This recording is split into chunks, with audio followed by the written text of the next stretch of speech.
आगे लेखिका कहती हैं कि हम लगातार ऊंचाइयों पर चढ़ते जा रहे थे। जितेन बता रहा था, अब हम हर मोड़ पर हेयरपिन बेंट लेंगे और तेजी से ऊंचाई पर चढ़ते जाएंगे। हेयरपिन बेंट के ठीक पहले एक पड़ाव पर देखा 7-8 वर्ष की उम्र के ढेर सारे पहाड़ी बच्चे स्कूल से लौट रहे थे और हमसे लिफ्ट मांग रहे थे। जितेन ने बताया, हर दिन 3-3.5 किलोमीटर की पहाड़ी चढ़ाई चढ़कर ये बच्चे स्कूल जाते हैं। तब लेखिका ने पूछा, क्या स्कूली बस नहीं है? मणि के पूछने पर जितेन हंस पड़ा। मैडम, यह मैदानी नहीं, पहाड़ी इलाका है। मैदान की तरह यहाँ कोई भी आपको चिकना बर्फीला नहीं मिलेगा। यहाँ जीवन कठोर है। इसके पहले जो हमने पढ़ा उसमें लेखिका जो है वह जब बच्चों को इस तरह से लिफ्ट मांगते देखती तो उनके मन में कई तरह के प्रश्न आते हैं और ये उनकी सखी मणि जो है वह पूछती है कि क्या स्कूली बस नहीं है, मतलब इन बच्चों को पैदल इतना लंबा सफ़र क्यों तय करना पड़ता है। तो मणि के ऐसा पूछने पर जितेन हंस पड़ा और उसने बताया कि यह मैदानी इलाका नहीं है, पहाड़ी इलाका है और इसलिए यहाँ पर मतलब लोगों को जो है बार बार चढ़ाई करनी पड़ती है, उतरना पड़ता है और इसलिए यहाँ पर कोई भी चिकना बर्फीला नहीं मिलेगा, मतलब कोई भी ऐसा व्यक्ति नहीं दिखाई देगा जिसका पेट निकला हुआ हो। ठीक है, यहाँ जीवन कठोर है। नीचे तराई में ले देकर एक ही स्कूल है, पहाड़ से नीचे ढलान की तरफ केवल एक ही स्कूल है और इसीलिए दूर दूर से बच्चे उसी स्कूल में जाते हैं और सिर्फ पढ़ते ही नहीं हैं। इनमें से अधिकांश बच्चे शाम के समय अपनी माओं के साथ मवेशियों को चराते हैं। मवेशियों मतलब पशुओं को चराते हैं, पानी भरते हैं, जंगल से लकड़ियों के भारी भारी गट्ठर ढोते हैं और खुद मैंने भी ढोए थे। अपने विषय में भी जितेन ने बताया। खतरा अब धीरे धीरे बढ़ने लगा था। रास्ते और भी संकरे होते जा रहे थे। रास्ते जो थे वो और भी पतले होते जा रहे थे। ठीक है, चौड़े रास्ते नहीं थे। कई बार लगता जैसे रास्तों को इंच टेप से नाप कर एक जीप जितना ही चौड़ा बनाया गया है, कि मतलब उस रास्ते पर सिर्फ एक जीप ही चल सकता है। जरा भी संतुलन बिगड़े, इंच भर भी जीप इधर उधर खिसके तो हम सीधे घाटियों में पहुंच जाएंगे। ऐसा लेखिका इन रास्तों पर जगह जगह लिखी चेतावनियां भी हमें खतरों के प्रति सजग कर रही थी। सामने ही लिखा था, धीरे चलाएं, घर में बच्चे आपका इंतजार कर रहे हैं। थोड़ा और आगे बढ़े कि फिर एक चेतावनी, we care man eater around.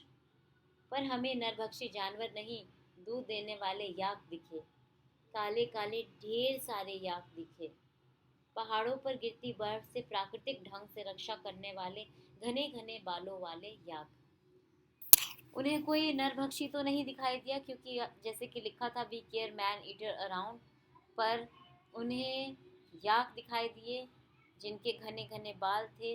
और आपको पता है कि इन याक के बालों से भी गर्म कपड़े बनाए जाते हैं, जिसकी बिक्री पहाड़ी क्षेत्रों में काफ़ी होती है। सूरज ढलने लगा था। हमने देखा कुछ पहाड़ी औरतें गायों को चराकर वापस लौट रही थी। कुछ के सिर पर लकड़ियों के भारी भरकम गट्ठर थे। ऊपर आसमान फिर धुंध और बादलों से घिरा हुआ था। सूरज ढल रहा था और महिलाएं जो थी गायों को चरा करके और वापस क्या बोलते हैं, अपने सिर पर भारी भरकम लकड़ियों के गट्ठर वगैरह लेकर के वापस अपने घर की तरफ जा रही थी। ऊपर जो आसमान था वो धुंध से और बादलों से घिरा हुआ था। उतरती संध्या में जीप अब चाय के बागानों से गुजर रही थी और इस समय जो इनकी जीप थी वो चाय के बागानों से होकर के आगे बढ़ रही थी कि फिर एक दृश्य ने मुझे खींचा। लेखिका कहती हैं, एक और ऐसा दृश्य था जिसने उन्हें आकर्षित किया। नीचे चाय के हरे भरे बागानों में कई युवतियां बोकू बोकू पहने, मतलब सिक्किमी परिधान है, सिक्किम का में पहने जाने वाला परिधान है, ये वहाँ की ड्रेस है। और वो पहन करके, जिसे बोकू कहते हैं, वह पहन करके वो चाय की पत्तियाँ तोड़ रही थी। नदी की तरह उफान लेता उनका यौवन, उनकी जवानी के विषय में कह रहे हैं कि उनकी जवानी को देखकर कैसा लग रहा था, जैसे नदी उफान ले रही हो, और श्रम से दमकता गुलाबी चेहरा, और मेहनत के कारण उनका जो चेहरा था वो गुलाबी हो गया था। और एक युवती ने चटक लाल रंग का बोकू पहन रखा था। अ, चटक लाल रंग का सिक्किमी परिधान पहना हुआ था एक महिला ने। और सघन हरियाली के बीच, सघन हरियाली, जहाँ मतलब चाय के जो बागान है उसकी हरी हरी पत्तियाँ, तो उनके बीच में जब वो महिला लाल रंग के इस तरह से वस्त्र पहन करके खड़ी थी, तो उसके विषय में लेखिका कहती हैं कि वो ऐसा लग रहा था जैसे चटक लाल रंग डूबते सूरज की स्वर्णिम और सात्विक आभा में कुछ इस कदर इंद्रधनुषी छटा बिखेर रहा था कि मंत्र मुक्त सी मैं चीख पड़ी थी। इतना अधिक सौंदर्य मेरे लिए असह्य था। ठीक है, एक तो सूरज डूब रहा था, ऊपर से चटक लाल रंग का वस्त्र पहने महिला हरे हरे ये चाय के बागान में खड़ी थी। और यह इतना खूबसूरत दृश्य था जिसने लेखिका को मंत्रमुग्ध कर दिया था। वो मुग्ध हो गई थी, उसमें मगन हो गई थी।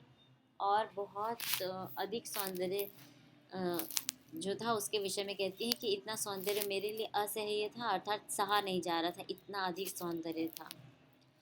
आगे कहती हैं युमथांग पहुंचने के लिए हमें रात भर लायुंग में पड़ाव लेना था। लायुंग जो है वो युमथांग के मार्ग में आने वाला एक स्थान है, और वहाँ इन्हें पड़ाव लेना था, अर्थात रुकना था, डेरा डालना था थोड़े समय के लिए। गगनचुंबी पहाड़ों के तल में सांस लेती एक नन्ही सी शांत बस्ती लायूं।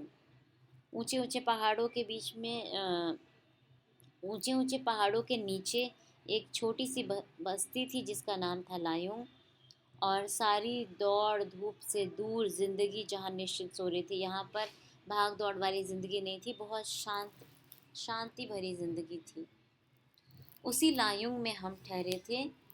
वहीं पर लेखिका अपने मित्र, अपनी सखी और गाइड के साथ ठहरी थी। आगे अगली कक्षा में।